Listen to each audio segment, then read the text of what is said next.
Hello दोस्तों, मैं फिर से हाजिर हूँ आपकी कहानियों वाली दोस्त। इससे पहले कि मैं कहानी शुरू करूँ, आप लोग अगर आपको अगर मेरी कहानी पसंद आएगी तो प्लीज़ उसे लाइक कीजिए, कमेंट कीजिए, अपने दोस्तों से शेयर कीजिए और सब्सक्राइब कीजिए ताकि आपको मेरी कहानियाँ मिलती रहें। तो चलिए शुरू करती हूँ आज की कहानी। आज की कहानी का नाम है परी। तो परी से परिचय होने से पहले मैं शुरुआत करती हूँ उसके पिताजी थे वहाँ से। एक नौजवान लकड़हारा था, जंगल में अपनी पत्नी के साथ रहता था।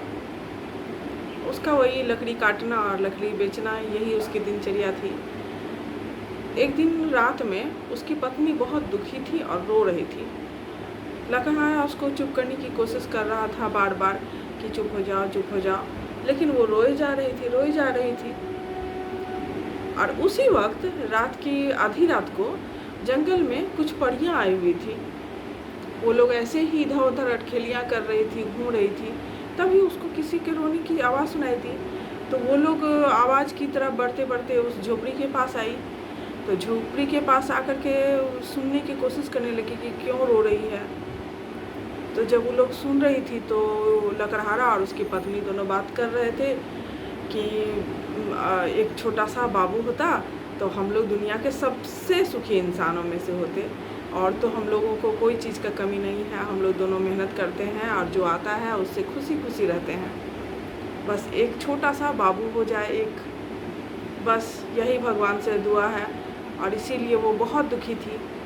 जब परियों ने सुना तो फिर वो लोग जो है, एक परी छड़ी घुमाई और उसके तरफ छड़ी घुमा के बोली कि अभी जल्दी ही इस औरत को एक छोटा सा बाबू भी हो जाए। फिर परी लोग जो है वहाँ से चली गई। समय बीतता गया। समय के साथ में जब 9 महीना के बाद उसके घर में छोटा सा एक प्यारी सी एक बच्ची हुई, जिसका नाम, जो देखने में बहुत सुंदर थी, इसलिए उसके मम्मी पापा ने उसका नाम रखा परी।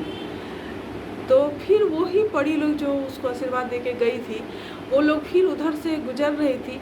तो वो लोग सोची कि चलो देखते हैं कि इसके यहाँ का क्या हाल है, ये लोग कैसे हैं। अभी हो सकता है अभी बाबू हो गया हो। तो उसके घर से हंसने खिलखिलाने की आवाज़ें आ रही थी। तो परी लोग ने जब झाँक के देखा तो बहुत सुंदर सी एक बच्ची है। और उसको लेकर के दोनों लकड़हारा और उसकी वाइफ दोनों बहुत खुश हैं। उन दोनों को खुश देख के परी लोग भी बहुत खुश हो गई। तो एक परी बोली, हम इस बच्ची को ना एक स्पेशल बच्ची बना देते हैं। तो एक ने कहा कि रुको, मुझे पहले बोलने दो। तो उसने कहा कि ये लड़की जब कभी खाली ज़मीन पे दौड़ेगी तो उसके पाँव के नीचे मुलायम मुलायम सुंदर सुंदर हरे हरे घास उग जाएंगे। और दूसरी परी बोली कि ये लड़की जब हंस के खिलखिला के हंसेगी ना तो उसके चारों ओर मोगरा का फूल खिल जाएगा। तीसरी परी बोली, रुको रुको, मुझे भी कुछ आशीर्वाद देना है। तो वो फिर सोची, फिर बोली कि ये लड़की जब रोएगी ना तो इसकी आँख से जो आंसू गिरेंगे वो सारे मोती बन जाएंगे। और इस तरह से वो लोग तीनों परी उसको आशीर्वाद दे दी। और वो लोग उन लोग को खुशी देख करके चली गई। और ये बच्ची जो है धीरे धीरे अपने माता पिता के साथ में बड़ी होने लगी। समय के साथ में थोड़ी बड़ी जब हुई तो जंगल में ऐसे इधर उधर जब दौड़ती थी तो उसके पाँव के नीचे घास उग जाया करता था। खिलखिला के हंसती थी तो चारों ओर मोगरा का फूल खिल जाता था। रोती थी तो उसके आंसू मोती में बदल जाते थे। उसके मम्मी पापा समझ गए कि ये कुछ खास बच्ची है, इसीलिए उसको किसी दूसरे आदमी के सामने में आने नहीं देती थी और वो लोग खुश खुश रहते थे। एक दिन की बात है, उसी जंगल में वहीं के पास के एक राजा के पुत्र थे। वो वहाँ पे शिकार करने के लिए आए। जब शिकार करने के लिए आए तो अपने शिकार की तलाश में इधर उधर घूम रहे थे। तभी देखे कि एक लड़की जो बहुत ही सुंदर थी, वो एक हरिन के साथ में खेल रही है। हरिन जाकर के एक पेड़ के उधर में छुप गया तो लड़की रोने लगी। तो दूर से वो छुप के उसको देख रहा था। तो जब वो रोने लगी तो उसको इतना तो नहीं दिखा, मोती वोती तो नहीं दिखा, लेकिन जब वो दौड़ रही थी हरिन के पीछे तो उसके पाँव के नीचे हरा हरा घास उग जा रहा था। वो देखकर लड़का तो अचंभित रह गया कि लड़की तो बिल्कुल अलग है, बिल्कुल जादुई लोक की लड़की है जैसे। उस बहुत देर तक देखता रहा, देखा कि उसके आसपास पूरा मोगरा का फूल खिल जा रहा, वो जो खिलखिला खिलखिला के हंस रही है, दौड़ रही है। लड़का तो सोच में पड़ गया, उसको कुछ समझ में नहीं आया कि ये लड़की सचमुच हम देख रहे हैं ना कोई ख्वाब है ये। लेकिन लड़की उसको बहुत अच्छी लगी। वो एकदम शुद्ध बुद्ध उसका खो गया था। वो अपने महल को गया, महल में जब गया तो ना खाना खाया ना किसी से मिला, चुपचाप बिस्तर पे पड़ा पड़ा सोच रहा था लड़की के बारे में। गुम हो गया वो। उसके सब घर में उसको बुलाया कि क्या हो गया, बीमार तो नहीं हो गया। राजा भी उससे पूछने के लिए आया कि क्या हुआ बेटा, क्या हो गया तुमको। तो बोला नहीं पिताजी मैं ठीक हूँ। तो बोला तो हुआ क्या, किस सोच में गुम हो, किसी चीज़ का तकलीफ है या कोई दुख है या क्या है, क्या चाहिए तुमको। राजकुमार बोला नहीं पिताजी कोई दुख नहीं है, कोई दिक्कत नहीं है, बस एक लड़की देखे हैं जंगल में, मुझे उससे शादी करनी है। राजा बोला ठीक है, इसमें कोई बड़ी बात नहीं है, तुम्हारी शादी की उम्र भी हो गई है और हम लोग एक अच्छी लड़की की तलाश में भी थे, तो ऐसा कोई ज़रूरी नहीं है कि कोई राजकुमारी से ही तुम्हारी शादी हो, कोई भी अच्छी लड़की होगी तो हम लोग उसके लिए तैयार हैं। राजकुमार खुश हो गया, क्योंकि राजकुमार तो ऐसा सोच रहा था कि शायद उसके पिताजी ना माने, क्योंकि वो एक लकड़हारा की लड़की थी, क्योंकि जहाँ वो लड़की खेल रही थी वहाँ छोटा सा झोपड़ी था पास में। तो समझ गया था कि उसी झोपड़ी में रहती है वो, क्योंकि जंगल में और कोई रहता था नहीं। इस तरह से राजकुमार वो बता दिया कि किस जंगल में वो देखा था। तो राजा जो है वो अपनी एक उसके यहाँ एक दासी थी, दासी को बोला कि तुम जाओ और पता लगा के आओ कि वो कौन है। तो वो अपना सब आदमी सबको लेकर के अपना गई, सिपाही उपाही को लेके देखने के लिए लड़की को गई। जब देखी तो देख के दंग रह गई। लड़की तो बिल्कुल अद्भुत थी, उसके गुण तो उसको पता नहीं चले, क्योंकि लड़की तो भी शांत बैठी थी, लेकिन देखने में ही अद्भुत थी। उसको तो बहुत जलन होने लगा उससे, क्योंकि वो शुरू से ही सोच रही थी कि उसकी जो बेटी है, उसकी भी एक बेटी थी, सोच रही थी कि राजकुमार के साथ उसका किसी तरह शादी हो जाए, तो फिर वो दासी वाला जो उसका पदवी है वो उससे उसको निजात मिल जाएगा और वो भी एक महारानी के जैसा रह पाएगी राजमहल में। लेकिन उसके सोच पर तो पानी फिर गया, क्योंकि लड़की बहुत ही ज़्यादा खूबसूरत थी। इसको किसी भी तरह से वो छांट नहीं पा रही थी, राजा को बता नहीं पा रही थी कि आखिर इसको कैसे मना करे। वापस गई, जाकर बोली राजा को कि महाराज सो लड़की तो ठीक है, बहुत सुंदर है। तो राजा बोला कि ठीक है, शुभ मुहूर्त हम लोग निकलवाते हैं और तू लड़की को, वहाँ से तो शादी देना मुश्किल है, सो लड़की को और उसके माता पिता को महल ही बुलवा लो और यहीं पे शादी का सारा इंतज़ाम करेंगे हम लोग। तो हो गया सब कुछ फाइनल। सही दिन देखा गया, दिन उन देख करके राजा अपने सिपाही उपाही के साथ में उस दासी को बोले कि जाओ जाके लड़की और उसके माता पिता को यहाँ महल ले आओ और अब यहीं पे वो लोग रहेंगे और शादी का भी सब सारा इंतज़ाम यहीं पे किया जाएगा। तो बोली ठीक है। वहाँ से वो चली, बहुत सारा सिपाही उपाही सबको ले करके आई जंगल की ओर। जंगल में आके उसने क्या किया कि पहले अपनी बेटी को ला करके वहीं जंगल में एक जगह पे पहले छुपा दी और उसके पास आई और आकर के लकड़हारा को बोली कि महाराज बोले हैं कि आप लोग अभी मत आइए, क्योंकि कोई किसी को पता चल जाएगा कि लकड़हारा की बेटी है तो हम लोग का बहुत बदनामी हो जाएगा, इसीलिए आप लोग शादी में शरीक मत होइएगा और अपनी बेटी को हम मेरे साथ में भेज दीजिए महल, ताकि हम लोग उसका शादी ब्याह राजकुमार के साथ कर सकें। लकड़हारा अब क्या करता, राजा वाली बात थी, मना भी नहीं कर सकता था, लेकिन बहुत दुखी हो गया कि अपनी इकलौती बेटी का ऐसा वो कभी नहीं सोचा था कि अब उसका शादी भी नहीं देख पाएगा। लेकिन अपनी बेटी के अच्छे नसीब के का सोच करके बहुत खुश हो गया कि चलो हम लोग शादी ना ही देख सकें, लेकिन मेरी बेटी तो एक राजकुमारी की तरह रहेगी, वो राजकुमारी के होने लायक ही है, वो इतनी सुंदर है, इतनी दिव्य है, उसके अंदर इतना सारा गुण है, तो वो किसी साधारण घर के लिए नहीं बनी है। वो राजा के यहाँ शादी हो उसका यही उसके लिए अच्छा है। वो लोग खुश हो गया, अपनी बेटी को सजा वजा करके जितना उसके औकात में था वो दासी के साथ में भेज दिया। दासी चली वहाँ से, एक जंगल के बीच में एक जगह पर गई और वहाँ पे उसको पालकी को रुकवा दी और उसको लड़की को बोली कि लड़की तुम बाहर आओ। तो लड़की बाहर आई। लड़की को तो कभी किसी से मिली नहीं थी, उसको कुछ भी बाहर का दुनिया का कुछ भी नहीं पता था। बोली बाहर आओ और उसको एक कपड़ा दी, बोली ये कपड़ा तुम पहन लो और जो कपड़ा पहनी है ये सब खोल करके दे दो। तो लड़की अपना कपड़ा चेंज कर ली और बगल में जो अपनी बेटी को छुपा कर रखी थी उसको राजकुमारी वाला सारा कपड़ा वपड़ा पहना दी और उसको पालकी में बैठा ली और एकदम सजा वजा दी। और उसको बचपन से ही कोई देखा नहीं था, वो तो उसके घर पे रहती थी, राजा भी उसको जानते नहीं थे, राजकुमार भी नहीं जानता था कि वो दासी की बेटी है। उसको छुपा करके बैठ गई और उस लड़की को क्या किया उसने, एक बक्से में, लकड़ी के बक्से में बंद कर दिया और पानी में बहा दिया। लड़की रोती रही, चिल्लाती रही, माँ पापा के पास भेज दो, मुझे नहीं जाना कहीं, भेज दो, और रोती रही, लेकिन किसी ने नहीं सुना और उसको भेज दिया, पानी में बहा दिया। और इधर वो अपनी बेटी को लेकर के राजा के यहाँ चली गई। तो राजा के यहाँ जा कर के बहुत धूमधाम से उन लोग का शादी हुआ। राजा पूछे भी कि इसके जो माता पिता हैं वो लोग क्यों नहीं आए, तो बोली कि वो लोग आना नहीं चाहते, वो लोग को शर्माता है, एक राजा के यहाँ वो लोग कैसे आएंगे, तो उसके औकात से बहुत ऊपर है ना, इसीलिए वो लोग नहीं आए। राजा फिर बोले अच्छा ठीक है, कोई बात नहीं। शादी हो गया।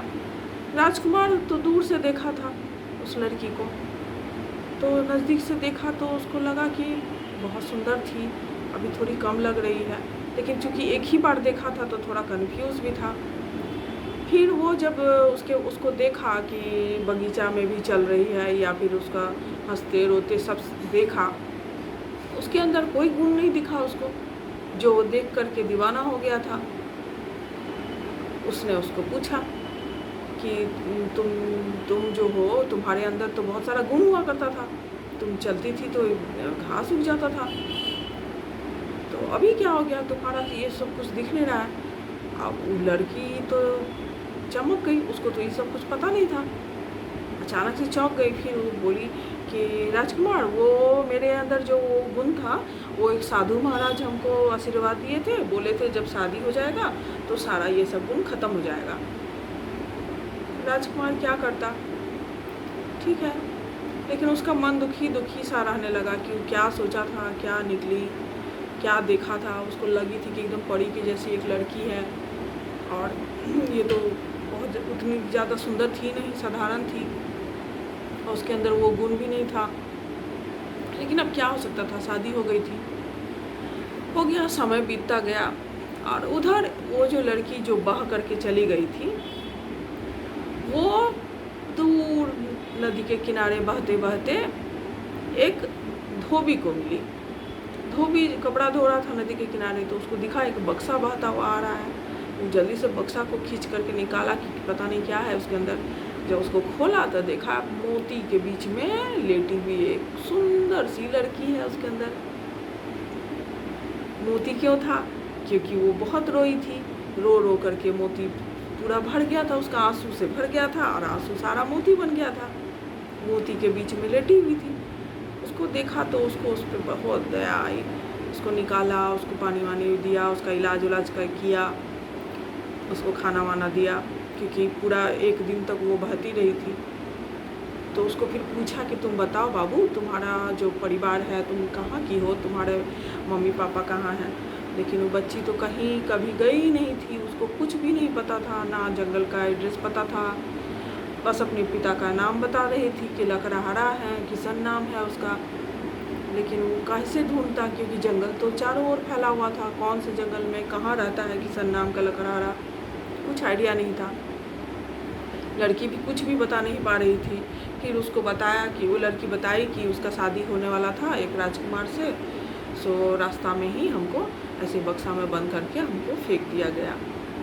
तो वो भी पूछा कि चलो ये भी बता दो कि कहाँ किससे शादी होने वाला था, कौन था, राजा कौन था। उसको वो भी नहीं पता। लड़की तो बिल्कुल ही मासूम थी और वो कभी किसी से ना मिली थी और ना ही किसी को जानती थी। इस तरह से फिर वो जो धोबी था वो उसको उस पर बहुत दया आया, बोला कि मेरे ऐसे भी कोई भगवान कोई बच्चा हमको नहीं दिया था कि चलो तुम जब तक तुम्हारे कोई मिलने जाते हैं तब तक तुम मेरे पास मेरी बेटी बन के रहो। वो लड़की उसके पास धीरे धीरे अब रहने लगी, धीरे धीरे खुश भी रहने लगी। उसको खुश रखता था वो धोबी। जब वो खुश होती थी तो चारों ओर मोगरा का फूल खिल जाता था। धोबी देख के आश्चर्यचकित रह गया कि ये तो अद्भुत लड़की है, बिल्कुल ऐसी है जैसे कि कभी इस तरह का कभी ना सुना ना देखा है। कभी किसी अपने माता पिता को याद करके जब कभी रोती थी तो आँखों से आंसू की जगह मोती गिरते थे। बहुत ही अद्भुत था। तो वो भी समझ गया कि अगर कोई बाहर का आदमी कोई इसको देखेगा तो नुकसान पहुंचा सकता है, गलत हाथ में चले जाने से इसके लिए सही नहीं है। तो उसको ज़्यादा बाहर नहीं जाने देता था, लेकिन वो कड़ी मेहनत करने लगा। जो धोबी का काम करता था वो भी करने लगा। फिर वो जब खुश होती थी तो मोगरा का फूल जो खिलता था तो मोगरा का फूल लेकर के वो चारों ओर बेचने के लिए निकल जाता था। उससे भी उसको थोड़ी कमाई हो जाती थी। इस तरह से वो लोग का समय बीतने लगा। धीरे धीरे वो लड़की भी अपना गम को भूलने लगी और खुश खुश रहने लगी। अब वहाँ रह के अब थोड़ा थोड़ा वो बाहर की दुनिया को देख पा रही थी, थोड़ा सा चालाक भी हो गई थी। अब उसको सब कुछ समझ आने लगा था। वो आदमी उसको समझाता था दुनियादारी के बारे में। ऐसे ही समय बीतता गया। एक दिन का बात है, एक वही जो जिसके यहाँ उसकी शादी होने वाली थी, राजकुमार जो है अपनी छत पे टहल रहा था। तभी देखा कि मोगरा का फूल लेकर के एक आदमी जा रहा है। उसको बुलाया कि ओ फूल वाले ज़रा सा इधर आना। तो आया महल, उसके सारे फूल ले लिए और फूल लेकर के उसे सजा दिया। और उसको वो याद आने लगा वो समय जब वो देखा था कि वो लड़की के चारों ओर मोगरा का फूल खिल गया था। वो सोच रहा था कि अभी भी वो गुण होता तो कितना अच्छा लगता, हम उसको हंसाते और चारों ओर फूल खिलता और देख करके मेरा ज़िंदगी कट जाता वही देखते देखते। फिर वो मोगरा का फूल को सजा, इस तरह से वो उसको बोला कि अब तुम कभी इधर आएगा मोगरा का फूल लेके तुम मेरे पास ले आना। तो धोबी बोला ठीक है। तो जब भी वो फूल बेचने के लिए इधर आता था तो राजकुमार उससे फूल ले लिया करता था। एक दिन का बात है, ठंड का समय था। हाँ, अब ठंड के दिन में भी वो मोगरा का फूल लेकर के बेचने के लिए आया। राजकुमार एकदम आश्चर्यचकित हो गया कि ठंड के मौसम में तुम मोगरा का फूल कहाँ से लाया। उसको बोला, सिपाही लोग बोला इसको पकड़ो। उसको पकड़ लिया। बोला अब सच सच बताओ कि फूल कहाँ से आया, तुम कहाँ से आता है और कहाँ से मिलता है ये मोगरा का फूल, क्योंकि हमको तो पता है ठंड में बिल्कुल नहीं होता है, ठंड में इसका कहीं मिलता ही नहीं है, तुम कहाँ से ले आया। अब तो ये तो बिल्कुल परेशान हो गया। अब उसके बारे में बताना भी नहीं चाह रहा था क्योंकि राजा से ऑब्वियस है सब हर कोई डरता है। लेकिन फिर अब मरता क्या ना करता, उसको बताना पड़ा कि बोला कि मेरी एक बेटी है जो हंसती है ना तो चारों ओर फूल ही फूल खिल जाता है और उसी वही फूल लेकर के हम बेचने के लिए आ जाते हैं। राजकुमार बोला क्या बोला तुम? बोला हाँ। बोला हमको आपके घर जाना है। तो बोला ठीक है चलिए। राजकुमार उसके घर गया तो बोला कि तुम बताना मत और लड़की को हंसा के दिखाओ हमको, हम छुप के देखना चाहते हैं कि फूल सचमुच में खिलता है कि नहीं। तो बोला ठीक है आप छुप के रहिएगा, सो मेरी बेटी को हम हंसाएंगे फिर आप देख लीजिएगा। वो अंदर गया, उसकी बेटी को कोई बात ऐसा बोला जिससे उसको खिलखिला के हंस दी और खिलखिला के हंसी तो पूरा उसका जो आंगन है फूल से भर गया, पूरा चारों ओर मोगरा का फूल खिलना शुरू। तो राजकुमार देखा, एक तो पहले ही देख के उसको ये मतलब उसको विश्वास नहीं हो रहा था कि वही लड़की है। जिसकी मतलब जो उसकी पत्नी है वो तो कोई और है। फिर वो बोला कि ऐसा है क्या कि ये जो है जब खाली ज़मीन पे चलती है तो घास उगाता है। वो बोला हाँ। तब फिर वो बोला कि तब ठीक है, अब हम पता लगाते हैं कि असली माजरा क्या है। तो वो आया अपने घर, आया घर आके वो जो सिपाही और जो दासी लोग गई थी उसको लाने के लिए जंगल की ओर, उसको बोला, सबको बुलाया कि जो लोग गया था वो लोग सब हाजिर हो जाओ। वो लोग सब आया, आके बोला सच सच बताओ कि क्या हुआ उस दिन, क्या हुआ सच सच बताना, नहीं तो फिर सबको फांसी पे लटका दिया जाएगा। अब वो लोग भी डर से, एक दो ठो तो नहीं बोल रहा था लेकिन एक दो ठो को ज़्यादा जान का डर था। तो वो लोग बोला कि हाँ आपकी जो दासी जो साथ में गई थी वो हम लोग को बहुत सारा पैसा दी और बोली कि तुम लोग मत बताना, किसी को भी खबर नहीं होना चाहिए, और हम अपनी बेटी से उस लड़की को हम लोग बदल लिए। और बोला उस लड़की का क्या किया तुम? तो बोला उसको एक बक्सा में बंद करके नदी में बहा दिए। तो उसको पता चल गया कि वही लड़की है, क्योंकि वो भी धोबी बोला था कि उसको वो बेटी जो है एक बक्से में बंद थी और उसको नदी में ही मिली थी। अब पूरा सब बात क्लियर हो गया। बस वो सारा जो दासी थी उसकी जितना उसका जो सिपाही सब था वो सबको पकड़ा और उन लोग को जेल में डाल दिया। और उस लड़की को फिर वो जंगल गया, जंगल जाके